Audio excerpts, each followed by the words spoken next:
Next item in the rundown, Governor Healey signed a new gun law on Thursday saying it will save lives. The law allows new strategies to stop so-called ghost guns and allowing guns to be taken away in court. Ginny, some Democrats actually joined Republicans and voted against the bill. Will it make a difference? It can if it's enforced. The red flag law is probably the most important thing that can be done to take guns away from people. It didn't work in Maine with that terrible shooting. Right. We have In to Lewiston. enforce Yeah. what's on the books. Marianne? It won't affect the outcome that Democrats voted against it, but I would say to all of you, like, making a ghost gun isn't an arts and crafts project. You're allowing someone to make a gun that could murder somebody and get away with murder because you can't trace them, and that is just dumb. All right, it's 2024. The Olympics are underway in Paris. This could have been Boston's time to shine. We could be watching an opening ceremony in Dorchester, but we are not. Good thing or bad thing, Marianne?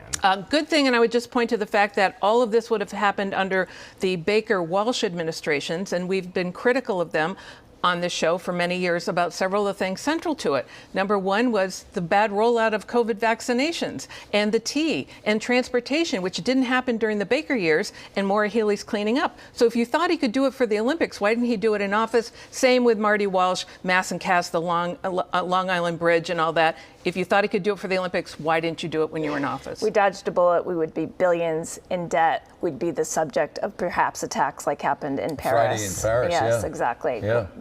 So we'll watch from across the pond. We'll watch from across the pond. Okay, we'll wrap things up as we normally do. Best or worst week. Marianne, you go first. Best week, Joe Biden and Kamala Harris. Joe Biden kept his word, said he'd be a one-term president and a bridge to the future generation of leaders, which is Kamala Harris, who had the best rollout, the best week, tied the race in less than a week. More money, more volunteers, more donors ever in history in less than 7 days. Ginny, best or worst? Best week, Jack Connors, who passed away. What a civic leader he was. What a generous person. Boston College alumni like myself. Right. He will be missed. There won't be another like him. He was a giant.